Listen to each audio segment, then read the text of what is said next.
Hello everyone, welcome to Black Cat Live, or the Black Cat Show.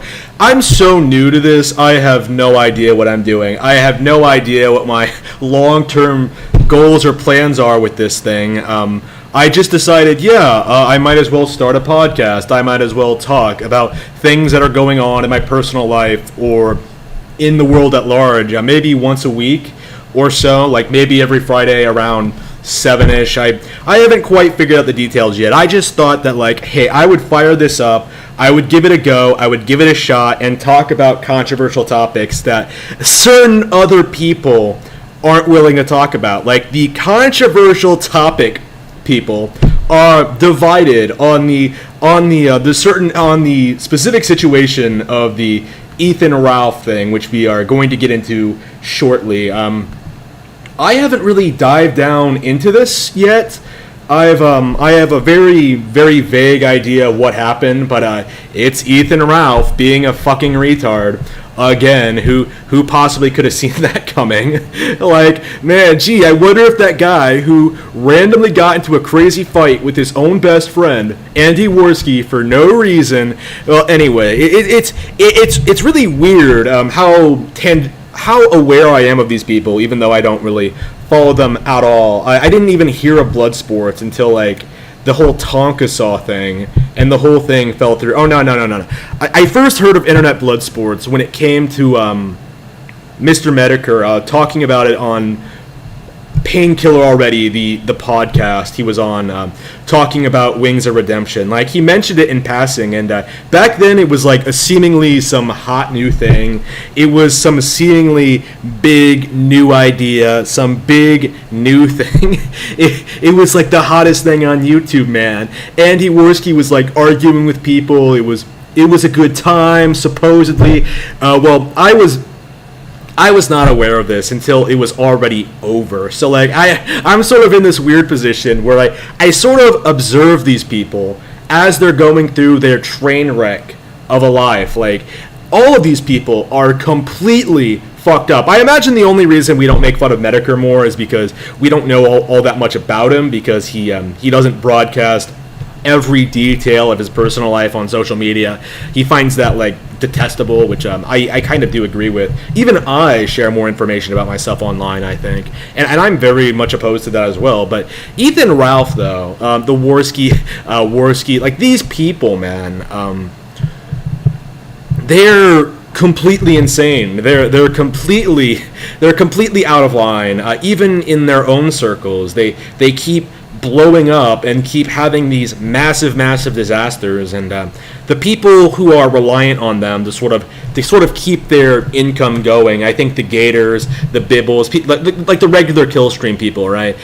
Those people, Ralph's inner circle, so to speak, are very adamantly defending him releasing this sex tape of him with not quite a minor, but like this 18-year-old girl he allegedly exploited, or whatever. Like, I don't know what the finer details of this are. It doesn't really matter. The point is that he did something completely reprehensible, and I think I don't want to say that the people around him should have denounced him. I don't think they should have, like, disassociated from him.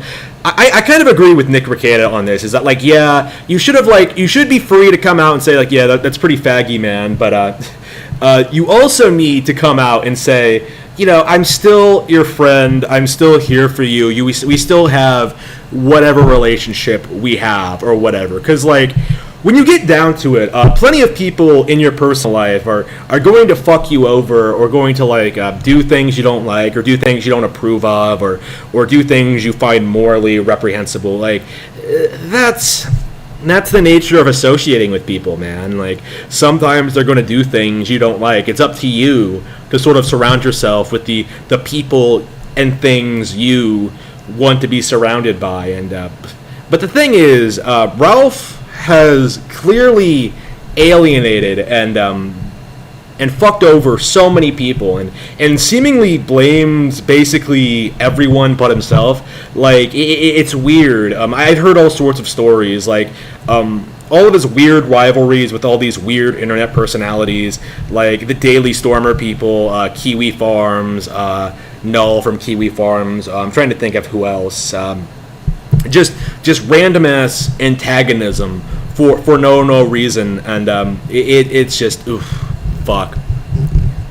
It's really interesting to watch. Like, this is a Christian level disaster. I feel like that this is a person who cannot even function in his own niche of society, assuming he even has a niche. Like, I've noticed this before, where he like does this thing where he fucks up massively, where he loses insane gains, like he loses insane traction. He tries to present himself as being a completely serious political commentator or a podcaster who occasionally delves into like some weird internet subcultures, but really it's like the guy is worse than a lot of the people he covers. A lot of the people, like maybe not some of the extremists.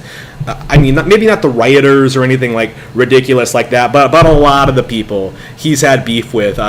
It just comes off as very, very petty and very, very ridiculous. And I personally think he needs to be condemned more for how he behaves in this situation. Like, people are drawn to him because of his personality, because of his antagonistic nature, but regarding petty nonsense, essentially. But that really needs to stop, and it remains to be seen if he's going to recover from this.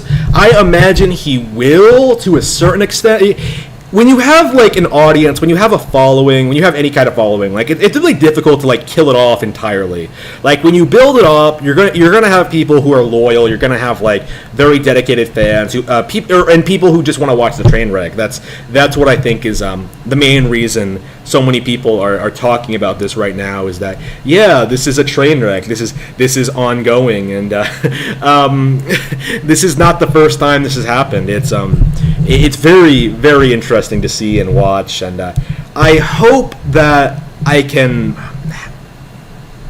I would love to have the time to like follow everything that goes on online, but unfortunately, I really can't. Like, I have a website to run, I have books to sell, I have books to write. Like, I need to experiment with new methods. Oh, by the way, check out my website, blackcatbooks.org. All of my books are available via this link right here.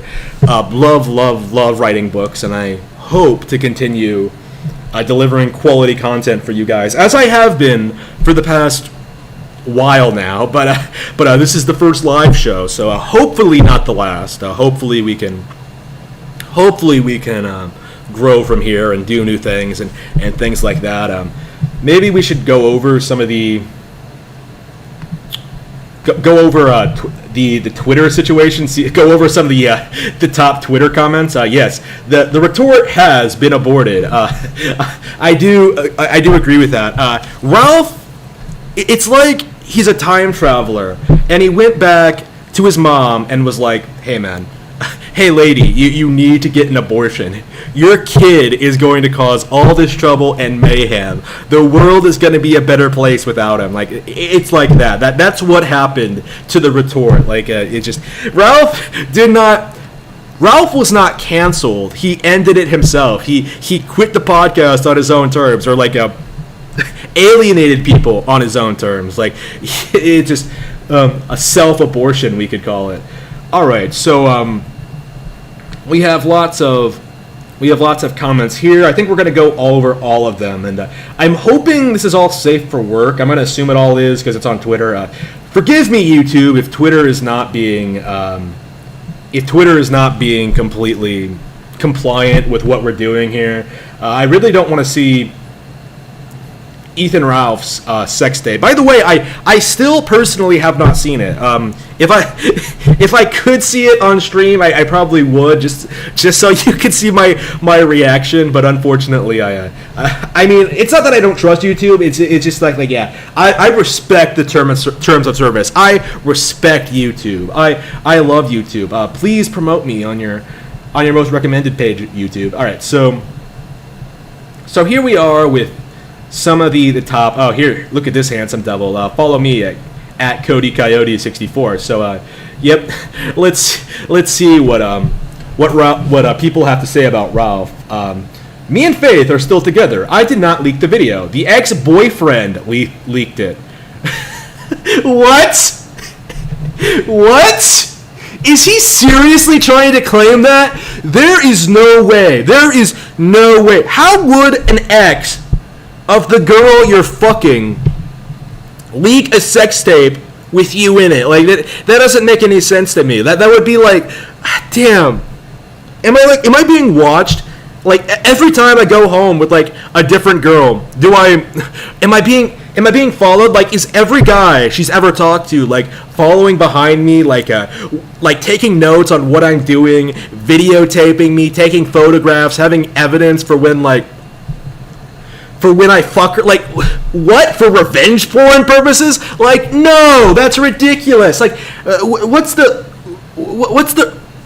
narrative? Like, what's he trying to pull here? Because he always does this shit. He always does this. Like, oh man, it was totally the ex-boyfriend. It totally was not me. I didn't do anything wrong. I didn't do anything illegal. I totally did fuck that chick though. My dick is so big. But I didn't leak the video. Like, he does this all the time. It's just, all right. So, Ben Shapiro. Okay. Drill predicted Ethan Ralph. I'm not owned. I continue to insist as I slowly shrink and transform into a corn cob. Yeah, that sums up the Ethan Ralph experience pretty handedly. Remember, Ethan Ralph grooms kids. Yeah. There's a debate going around that she was underage when they met. I don't know what. I don't want to like throw pedophile accusations at anyone until we get some hard evidence. Like, if she was 18, you know, like that's legal, right? So that shouldn't be an issue. Like, I don't know. Like 18 is legal. Like, okay. I'm fairly confident on that point. Ethan Ralph has permanently corroded my perception of baby carrots. Adorable bunny though. Wait, what the fuck does that mean? What does that have to do with Ethan Ralph? That is a really cute rabbit, though. So you all know about the whole Ethan Ralph fiasco. I think this comment from Tevin's big announcement premiere sums it up perfectly. Just remembered I still had this last night. Tevin gives his endorsement to sacrifice Ethan Ralph for the harvest. Holy shit. Ethan Ralph swatting seems pretty fake. Oh, did he fake being swatted? What the fuck? Is he serious? Like, is this real? Okay, so that's the thing about Twitter sometimes. Is like, it's really hard to see what's real and what's fake. I'm an atheist, because if there is a God, he'd stop reminding me of Ethan Ralph's existence.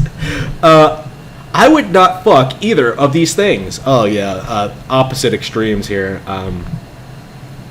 Radical left and radical right, I guess, is the way to put that.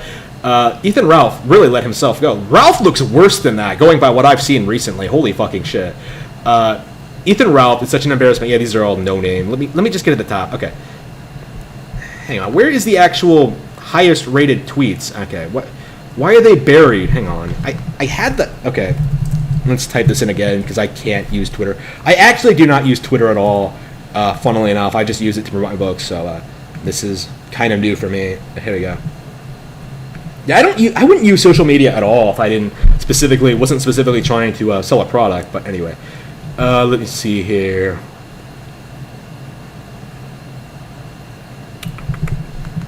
Damn, why is it not working? Ah, man. And we make fun of Ethan Ralph for being incompetent. Okay, from Bookie Killstream. Oh wait, hang on.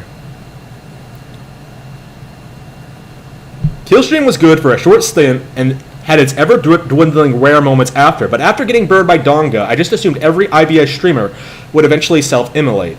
I also hate political content, so it got boring quick. Yeah, political talk is very boring.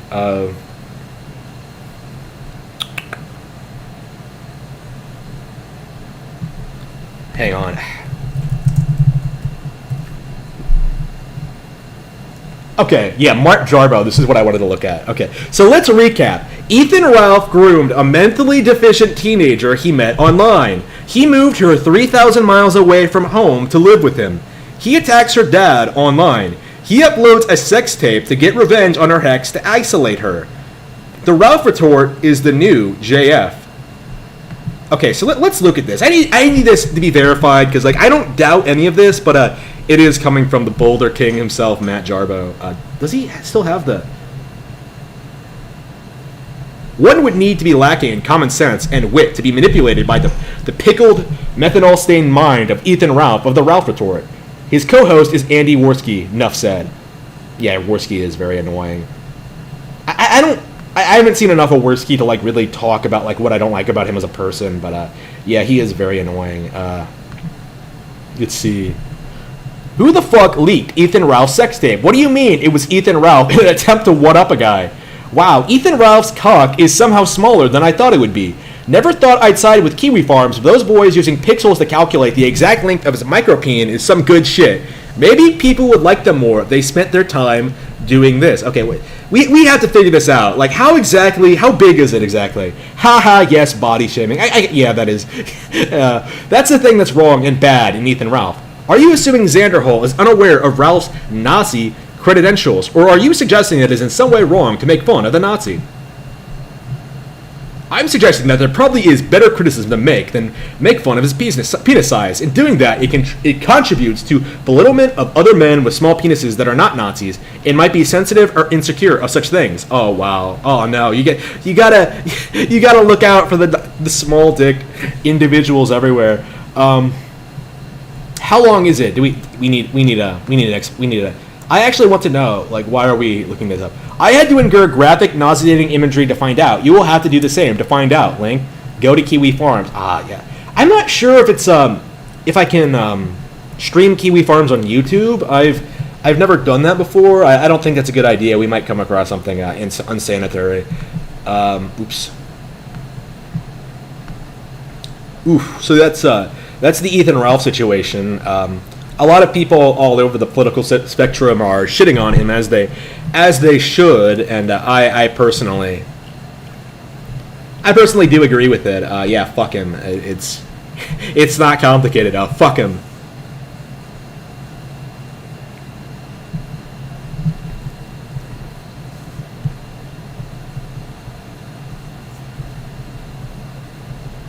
Let's see. Ethan Ralph addresses the situation. He denies releasing the revenge porn, claims Faith and him are still together, and that they're working on their relationship in private.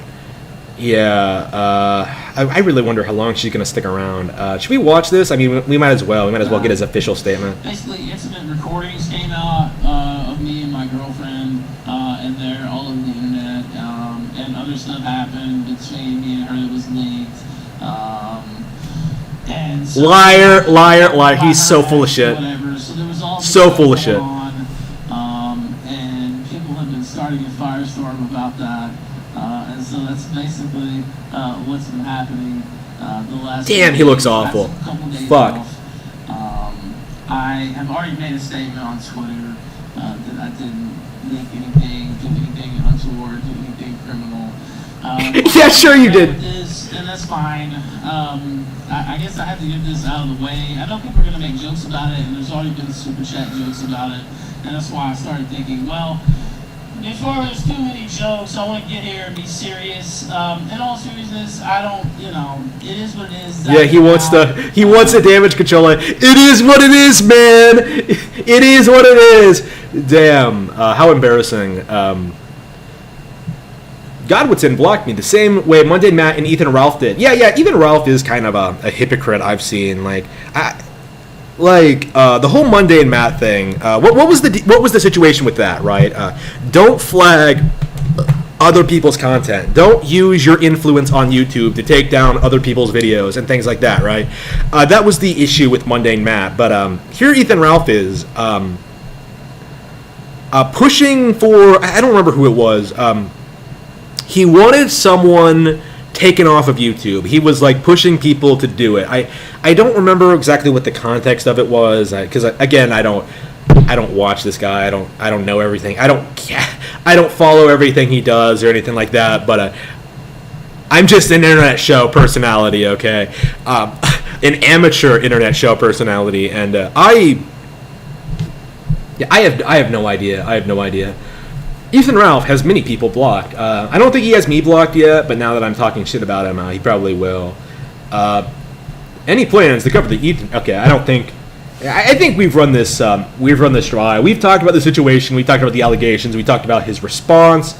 All right, so I think that's everything we needed to look at there. All right. Ooh, yeah. I don't think. I don't think Twitter would allow. I don't think Twitter would allow pics of his actual penis on their platform. I'm sure they have some method of taking that down and preventing it from being shown. We have to protect them. We have to protect the population. Like, we can't allow the people to suffer as Faith, his girlfriend, has suffered. Like, damn, like, imagine, it's bad enough that, like, people have seen it. Like, imagine it actually being inside you. Like, ugh, disgusting. Just absolutely disgusting.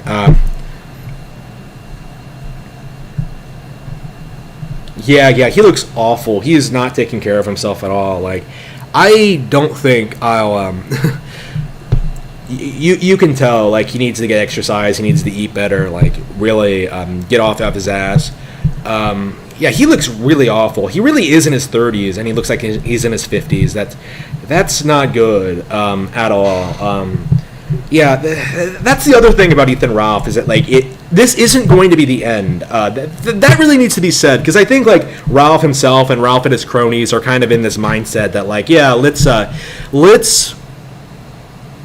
brush this under the rug and then continue as normal. Let's just stream as normal after a brief break, and we'll go back to how things were. But I don't think that's how it's going to end up. Like, I think what's going to happen is that Ralph is going to continue going out there and doing this kind of thing. Maybe not porn related, but I mean, look at what happened with Andy Worski, right? Like, the fight in Miami, right? That crazy ass bullshit in Miami. Like, things happen, crazy shit happen. Like, these people are legitimately insane. You know what I mean? Like, they're, like, I want to say unsustainable. That's not the word I'm looking for. Like, their platform is unsustainable. Like, they're unhinged, I think is the word I'm looking for. Like, they are not quite right in the head, and they tend to lash out in the weirdest ways. And because of, like, the internet, and because of, like, what people respond to, right? They respond to this crazy outlandish bullshit. Like,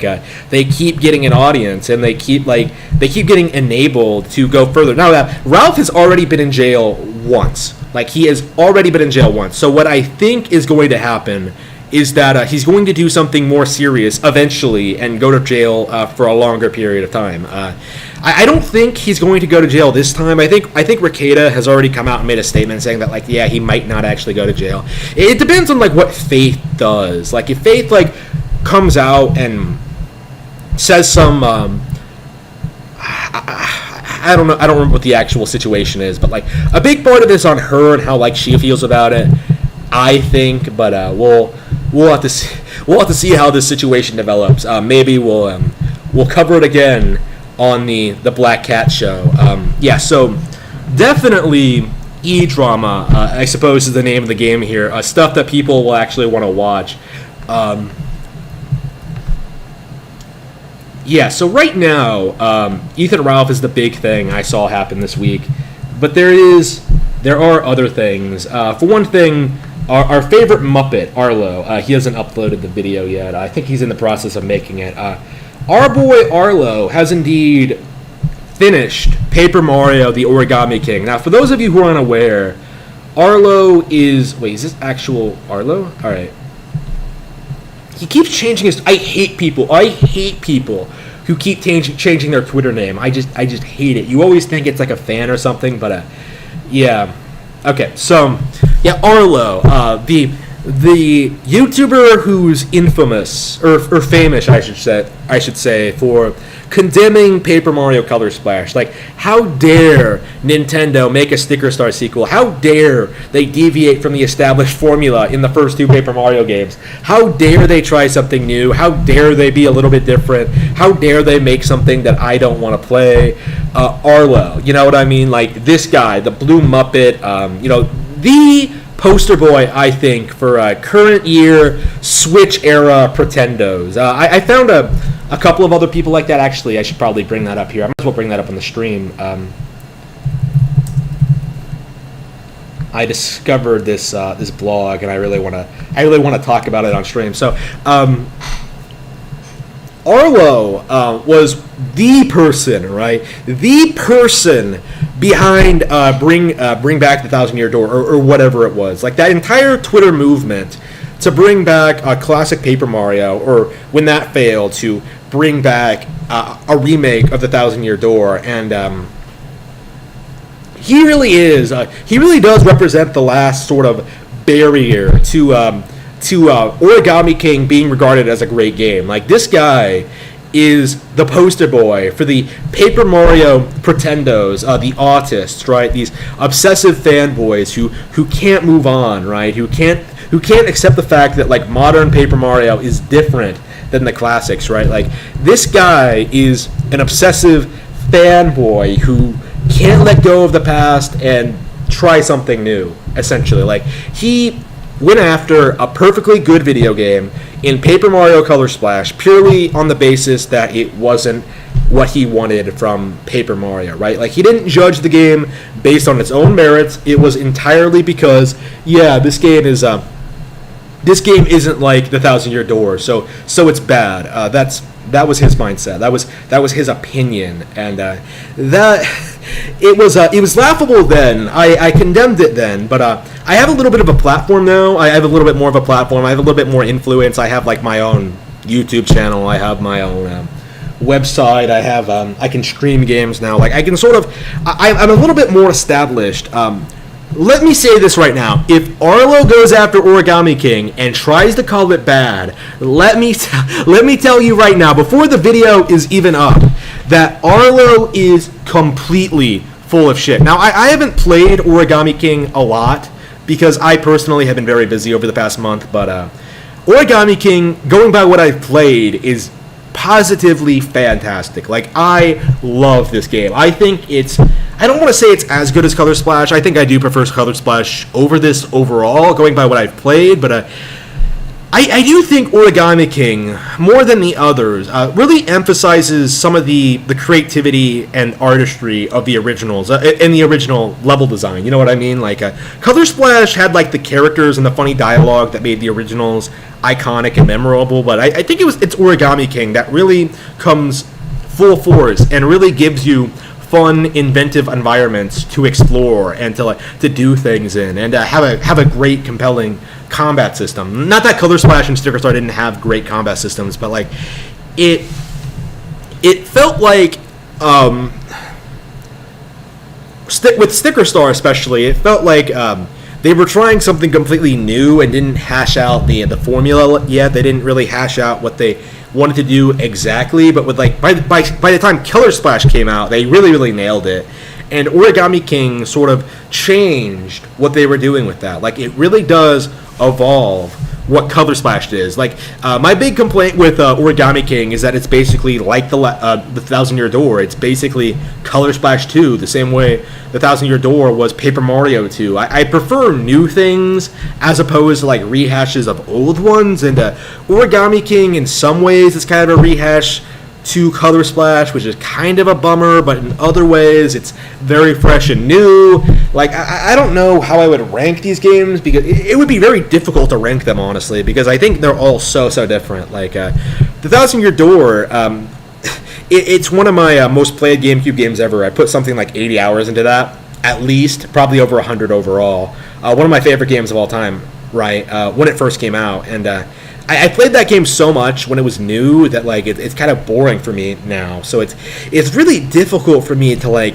actually adequately judge these video games, you know, because, like, I play so much shit. I'm doing so much other shit. I can't replay games constantly like I used to. I don't have time, no real desire. But the one thing I'm certain of is that, like, Origami King is absolutely worth playing. Like, Origami King is a great video game. And we're going to have to see how Arlo tries to talk about this, how he tries to spin this, how he tries to, like, to attack Origami King, because I think he's going to try and do that again. I think he's going to try to justify his negative opinion, struggle to justify his negative opinion, similar to how he struggled to justify his feelings towards Hey Pikmin, which was also pretty good.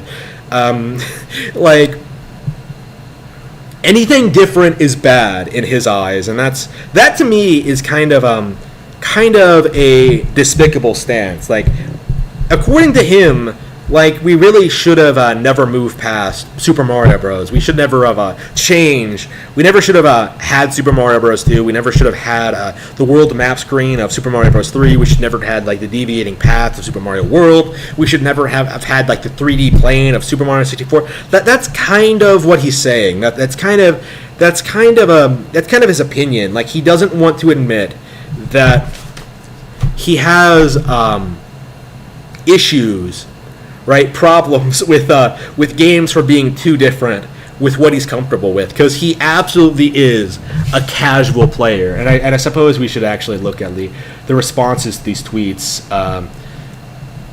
I get the feeling it's going to be a long one. It took a month just to beat it. Guess you took your time. I don't know if that's a good thing or a bad thing.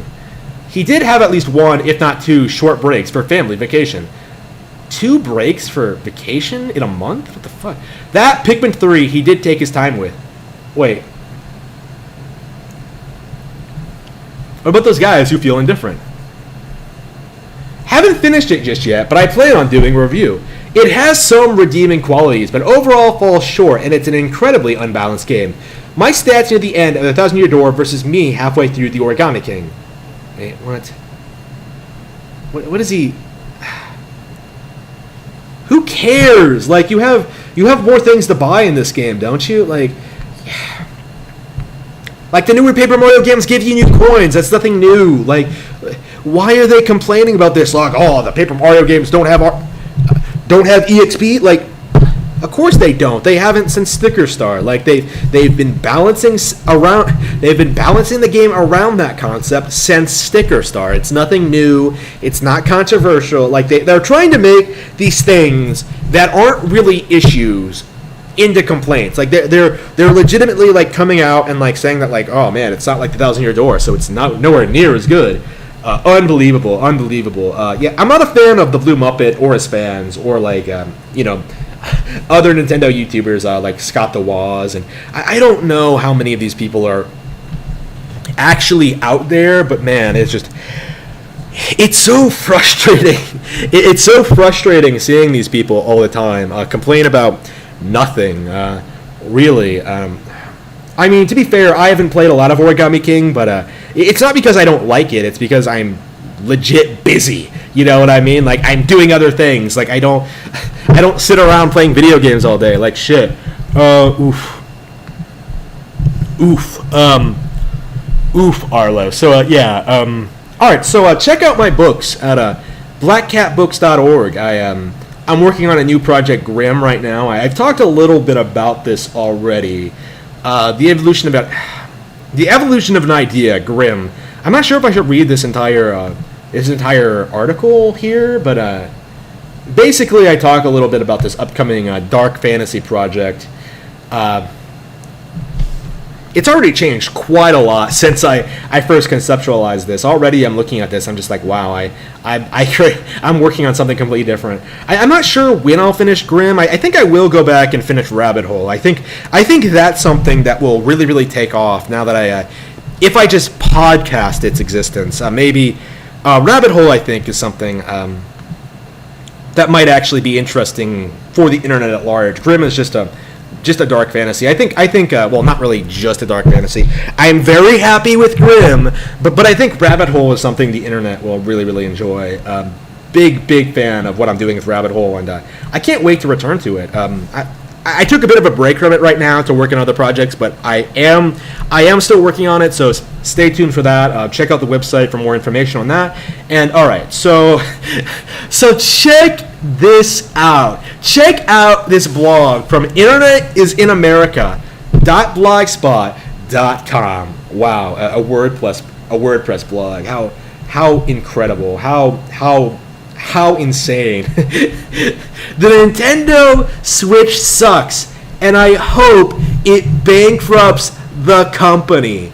Like, look at this. Just look at this headline. Like, people unironically write headlines like this and then write entire paragraphs of just absolute nonsense. It's just, it's unbelievable. It's ridiculous. It is positively insane. And I wanted to go over this with you live because this kind of goes into what I was talking about when it comes to like people making ridiculous criticisms of a video game company. Like, it's not just fans, it's the haters as well, and this is a really good example of that. Why the Big N's latest hardware is destined to be a colossal failure, and why this time the company may never recover from the financial disaster.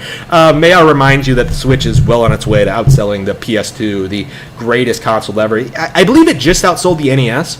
So, like, it's already, like, doing gangbusters, but, like, it's already one of the best-selling consoles of all time. It will easily outsell, it will easily sell over 100 million units. It'll easily get past the PS4, and I think it will outsell the PS2 as well. It'll outsell all the PlayStation hardware, and that will be a glorious day. I cannot wait until PS2 fucks off from this, that fake-ass best-selling console list. Yeah, by the way, PlayStation inflated those numbers. They really do inflate their numbers a lot. They didn't actually sell 150 units. Like, I think they did things like count repaired units as sold and like pulled all these tricks to like to like inflate those numbers. Nobody I know today still plays PS2. It's kind of remarkable how much more popular GameCube is. But anyway, considering my far from secretive love of all things Sega, it would be rather easy to write off all my musings as a rantings of ravings of a biased fanboy whenever I criticized, well, more like condemn Nintendo. Well, here's a newsflash for you, buddy. You are. Sega was never good, and the fact that they dropped off so hard during the Genesis era only proves that. I don't understand why people are so fixated on like hyping up shit like the Genesis and the Dreamcast. Like, did you like the 32X? Did you like the Sega CD? Did you like I don't know, Night Trap? Like, come the fuck on. But anyway, you like full motion video? But anyway, the fact of the matter, when it comes to just how badly the Big N is fucking up nowadays, you can't say I didn't warn you. Raise your hand if you predicted the abysmal hardware failure of the Wii U back in 2012. The Wii U was actually pretty successful because it actually has introduced a number of games that people actually want to play. The thing is, Nintendo fans are the Bernie Sanders supporters of the video game world. Ooh, I resent that. I used to use the Ron Paul analogy, but despite the divergent political comparison points, the simile still works. For starters, since all they ever do is circle jerk each other, they never ever leave their little fanboy enclave, so they totally overstay just how many like-minded dildos and dweebs there are in the world like them. Secondly, they're still acting like Mario and Zelda are totally untouchable platinum pillars of interactive entertainment, when in reality those series have been stuck in tailspin mode for at least a decade. This is really, really funny for me. This is really, really funny to me, considering how well Nintendo games in general have aged compared to their competition. Like, I can still play stuff like Wario Land 4 and have a blast, and is this motherfucker really going to tell me that, like, Sonic the Hedgehog is better than that? Like, what a dork. They're literally the only people out there that still vaunt and value archaic franchises like Metroid and Mario Kart. Yeah, Mario Kart hasn't outsold like Red Dead Redemption 2 at all. Like, Mario Kart isn't one of the biggest and most successful franchises in the world. Metroid doesn't have the most dedicated cult followings on the planet. Like, no, nobody loves those games. It's just the Nintendo fanboys.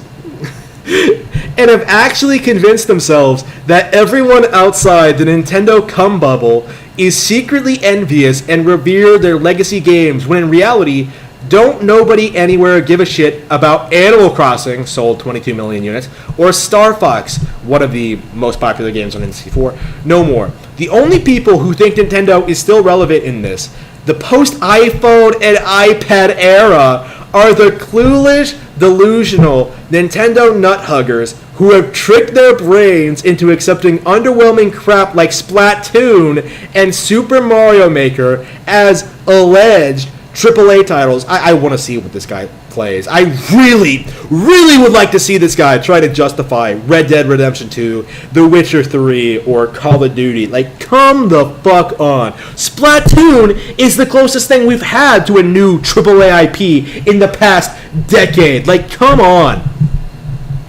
For fuck's sake, Nintendo didn't even reap the bulk of the profits from the one successful thing they've done since the Wii came out.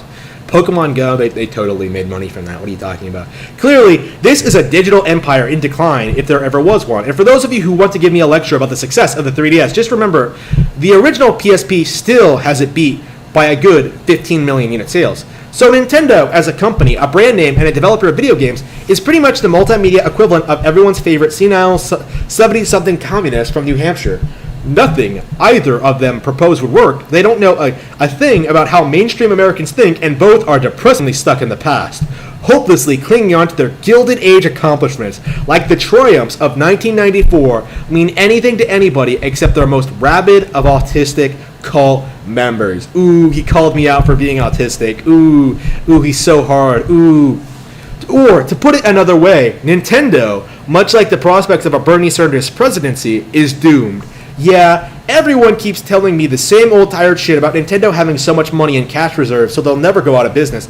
Although their allegedly astronomical amount, $46 billion as of early last year, doesn't sound nearly as safe and secure when you realize all it took was one economic downturn to make $64 billion company like Let Him Brothers vanish overnight. But let's cut the bullshit, why don't we? The Big N expected to sell 100 million units, but they could barely move 13 million. Just 6 months into 2016, they were reporting operating losses of nearly 400 million. And the same year, Nintendo saw its stocks plunge to their lowest level since 1990. This is a company in deep, deep dookie. And after the most embarrassing commercial fuck-up since the Virtual Boy, how did they respond? By literally sinking all of their money into the very same disaster of a consumer product that put them in the hole to begin with. Mark my words, kids, the Nintendo Switch is going to be an even bigger commercial dud than the Wii U. The entire gimmick is fucking stupid. The third-party support, again, isn't going to be there. Well, to be fair, the third-party support isn't there anywhere because third parties are trash. Why play watered-down versions of Call of Duty and Madden when you can play the real versions of these games on a real console in your living room? And the first-party games are all going to be major, major disappointments. Nowhere is the substandard prospects of this ill-conceived boondoggle of a video game machine apparent than its launch lineup. You know, the one with a grand total of 6 retail games. Hoo boy, what do we have here? Another Zelda game sure to disappoint. Although all of the hardcore Nintendards will convince themselves that it's better than Ocarina of Time, only to come out 10 years later and refer to it as a piece of overhyped shit, like Twilight Princess.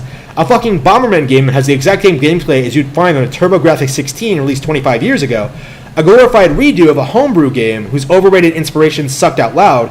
A fucking Skylanders game, some stupid dancing title, and a glorified tech demo. But hey, what about all those backup launch titles, like a barely spruced up re-release of Mario Kart, a Puyo Puyo variation on Tetris, a crappy first-person cartoon boxing game that won't work, and all those light RPGs you could probably run on a PS Vita with no problem. Holy shit, we'll be playing these games for decades to come, no doubt. To be fair, we are. I am playing Zelda, I am playing Mario Kart, I am playing ARMS. What a fucking cuck. Keep in mind, this was written like before the Switch came out, so I just stumbled across this, and it's amusing to me how these things get made and released. Like it's so entertaining going over this kind of crazy bullshit. Like this is on par with like Colin Moriarty's infamous "The PlayStation Vita is set to succeed" article. Don't give me none of that crap about how this time, for real, y'all, Electronic Arts and BioWare and Square Enix or Atlas are going to finally come through and deliver AAA titles for the platform. Atlas kind of already is, but anyway. Nintendo has fucked over every company that's made anything halfway worth a damn on their system since the GameCube, and they sure as shit aren't going to start bringing down motherfucking ruckus for a piece of hardware whose big selling point is you take the sides off of it and use it as a really clunky tablet. Yeah, the third-party developers, man. Funny how, Seriously, am I the only person who sees the glorious structural design problem there? This thing is engineered so clumsily, it's pretty much a lot to be the Edsel of video game systems. People, by nature, are fumbling sorts. Just how many people out there do you think are going to break apart their machine to play it on the go, only to misplace their essential controller pieces and make the whole kit and caboodle totally worthless? Forget people swinging their Wiimotes into their TV sets. That little design oversight is going to make a Nintendo a laughingstock for years and years. The stunning visuals in Super Mario meets Katamari Damacy truly are some of the best to ever appear on the GameCube.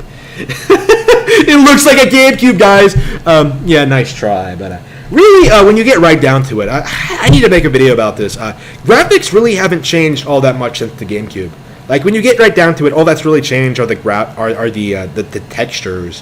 When you get right down to it, like, the fundamentals have been there since the GameCube. Like, it's nothing new or groundbreaking.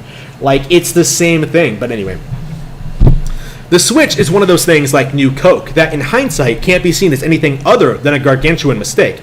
The kind where you can't help but wonder how in the world the people responsible for the blunder couldn't have realized what they were doing was an all-time commercial fuck-up from the outset.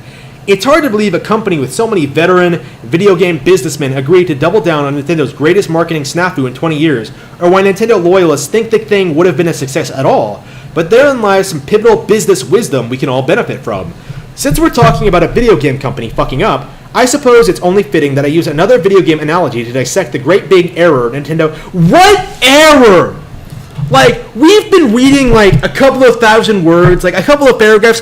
What error? I don't know what your problem with Nintendo is, besides the fact that you fucking hate them for whatever reason. Like, what is your problem? Okay, so, you kids ever play Treasures Advanced Guardian Heroes on the GBA? Well, you should, not only because it is a kick-ass beat-em-up, because it has this thing called Devil Mode in it. Now, what in the world is Devil Mode, you may be wondering? Well, it's this feature in the game where, rather than start the game all over again, you can literally sell your soul to Satan and become invincible for about 5 minutes. Naturally, this sounds like a pretty awesome deal. You come across a really hard-ass bass you can't beat, he keeps killing your ass, so you more or less turn on the no-kill Game Genie cheat and fuck him up something wicked. The catch, and you knew there was a catch somewhere, is that once your 5 minutes of Devil Mode invincibility are up, your character just keels over. Lucifer claims your soul for all eternity, and it's game over. Well, in regards to Nintendo, the Wii was their corporate Devil Mode, so to speak. By catering, if not flat-out pandering, to the casual, non-gaming sphere, you mean the PlayStation audience? They certainly opened the floodgate for cheaper, shoddier games to proliferate en masse. Now, had the softcore, women and children-oriented offerings on the Wii and DS had not been as successful, perhaps the first wave of iPhone games, shit like Fruit Ninja and Words with Friends and especially Angry Birds, wouldn't have been as popular or lucrative. By focusing on mass appeal shitware games, Nintendo inadvertently drove the dagger through their own heart, since it was only a matter of time before some other hardware merchant was to come around and do casual gaming even better. They did not do it better, by the way. They did it cheaper. The funny thing is, what killed Nintendo's post-Wii success wasn't the expected rivals Sony and Microsoft, but Apple and Google. Oh yeah, the Google Stadia totally killed Nintendo Switch. The rise of iPhone and iPad gaming naturally meant a boon for developers of low-power, minimal gameplay products, and since the adoption rate of smartphones and tablets is way higher than in a proprietary gaming system, of course all the shovelware casual game merchants would abandon the Wii 3DS platforms to the far more lucrative iOS and Android markets. The casual gaming market Nintendo abandoned the hardcore for with the Wii, Wii U, and 3DS, women and kids and old fucks, have since moved on to the new portable gaming, which, in addition to delivering them precisely the kind of low-intensity, low-challenge games they enjoy, also offer them a litany of other social and business applications that dedicated video game platforms just can't supply. And oh yeah, it fits in their pants pocket, and they can take it with them literally everywhere they go.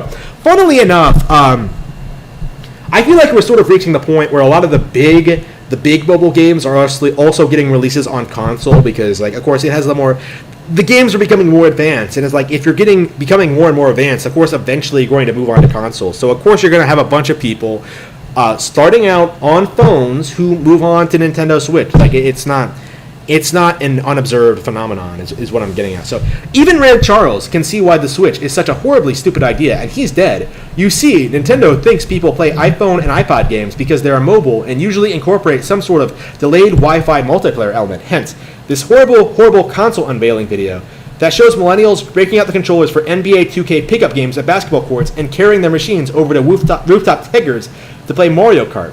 No, you pedophile-supporting, literal hooker-hiring tards. People enjoy smartphone games because on the machines they spend 8 to 9 hours a day looking at already. They don't absorb themselves into the games for hours on end like dedicated Madden or Elder Scrolls or Forza players. Yeah, all of those things are super casual. They just need quick and easy hits of instant virtual gratification to ward off the daily rigors of modern Inhai. Anyway, you can play a game for 10 minutes, hop off, check Facebook, and go back to cooking dinner and taking a shit or watching Grey's Anatomy or whatever else you do with your life. Whereas commercial console gaming is all about software commitment, the new wave mobile games succeed by extolling themselves as nothing more than glorified, low-quality time killers. So in short, the sort of deep, nuanced, intricate gameplay Nintendo used to be known for back in the NES and Super NES days is quite literally incompatible with the iPad-era definition of portable gaming. Yeah, you won't see this happening in public, ever. And on the issue of multiplayer gaming, I've never in my life seen a bunch of smartphone-wielding ne'er-do-wells gathered in a physical space to enjoy any kind of competitive smartphone tablet game. Pokemon Go is an outlier. Oh, wow, really, Pokemon Go?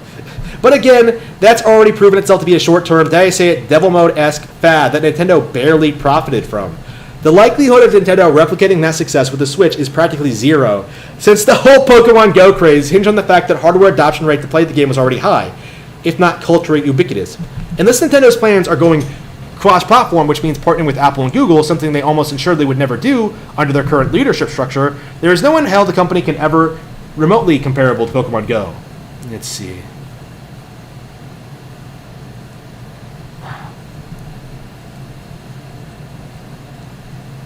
Let's see. Yeah, this guy was looking at Ford Edition 3. Whether or not the Switch will be a marketing failure isn't even a question anymore. The real question is just how big of a product Doug, this stupid fucking thing, is going to be. And if I were a betting man, I'd venture to guess this thing won't even crack 10 million lifetime unit sales. I believe it's like 60 million unit now or higher. I don't actually know what the actual number is. Hell, it may not even eclipse the lifetime sales of the Dreamcast, which may indeed be the most fitting fate imaginable for the big N. At least Sega went down with a dedication to hardcore, innovative, and quality games. While Nintendo's hardware Waterloo will forever be associated with the crappily designed, underpowered retrade of a console glued with god-awful ports, shovelware, and disappointing first-party releases. Sega failed, but at least they failed with their heads hung high. With the disaster in waiting known as the Switch, however, Nintendo is destined for a commercial manufacturing demise not unlike the one experienced by their former arch-rival, only they're planning on going out with their eyeballs swollen shut and their tongues splayed out all over the floor. How hyperbolic is this shit? From the undisputed kings of video gaming to a cash-hemorrhaging, woefully out-of-touch, market-blinded laughingstock, one day the history books will reflect on the launch of the Switch as the beginning of the terminal cancer that eventually upended the Nintendo empire. Alas, I wouldn't shed too many tears, Nintendards. After all, there is a gruesome demise they wholeheartedly brought upon themselves. How fucking retarded is it? Okay, so, fuck. Whatever. Damn. How embarrassing is that? Like, imagine actually writing that shit. Imagine actually coming out and being like, the Switch is going to fail, guys. There are a bunch of people like that. There are a bunch of people who have come out and advocated for like, oh, the Switch is going to fail, guys. It's going to fail. It's going to fail. Never happened. Literally doomed since 1897 or whatever the meme is. I just... completely ridiculous. Oh yeah, so I completely forgot. I actually wanted to throw out the Discord link. Hang on. Let's see. Okay. Yeah, I wanted to throw out the Discord link, and maybe if anybody wants to call in, we can do that. Hang on. How do I? Yeah, here we go. Black Cat Books. Here we go. Yep, I have my voice chat, I suppose. Alright, so I suppose I'll just throw the link out there in the chat, and then interested parties can just call in. Be warned though, if you're obnoxious, this is a live show. I will have to shut you down. So yes, let's see here.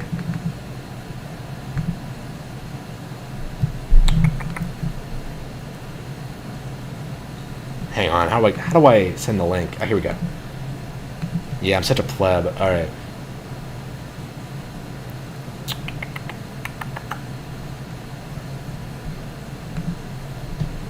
I've done this before. Why'd I? All right. Here we go. Invite people. Copy. There we go. All right, that should do it.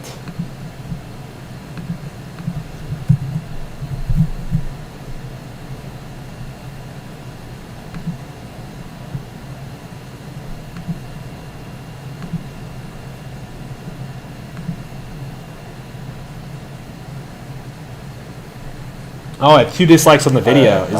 Is that Ethan, Ralph, and Gator? I can't imagine who else it would be. All right, here we go.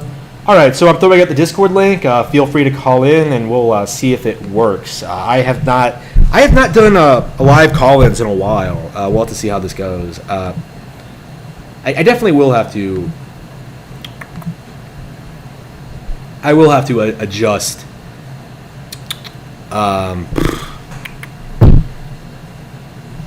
Adjust things next time, but I mean this is the first stream, so we'll have to see how this goes. Anyway, so I guess we can talk about something else. Maybe watch a YouTube video. Let's see, what do we watch?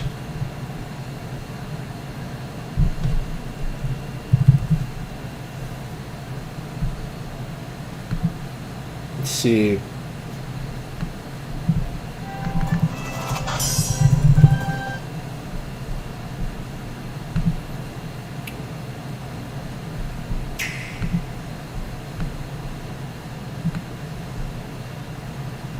All right, I think that's everything I wanted to do. So if no one wants to call in, I probably should have thrown the link out there earlier. So if no one wants to call in, I think I will sign off in 4 minutes. Yeah, I wanted this to be an hourly show, so then I can focus on doing other things once I'm done. I think I covered everything I wanted to cover today, at least. So yeah, last call for callers.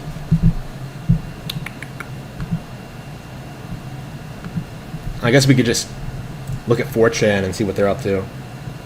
See what they're up to in good old 4chan. So where were you? Oh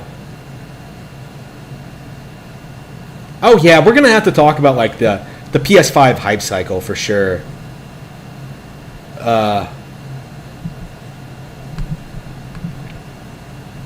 Yeah. So what the PlayStation fans are trying to do on NeoGAF and other corrupt forums, they're trying to like create fake. PS5 has so few new games that the fans have to literally make up announcements to keep people interested in the console. Like that's literally how bad it is. It's awful. They're trying to imitate what like Emily Rogers did with Nintendo Directs, but I don't think it's working. It just annoys people, I think.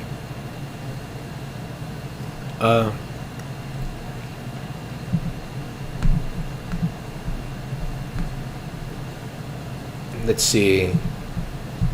Yeah, I think I'm going to end the stream and then go live with a gameplay stream. I think I've... Oh, whoops, did I really... What the fuck is that doing up? Wait. How did that happen? How did that happen? Well, anyway. Alright, so that's it. Yep. Okay, I think I'll go live with a gameplay stream or something like that, maybe later tonight. So yeah, thank you all for tuning in. Thank you all for watching. Great. Yeah, great format. Okay, yeah. I'm happy with the results of this. Happy with my numbers. So be sure to check out my website at blackcatbooks.org, and I will see you all next time. Thank you.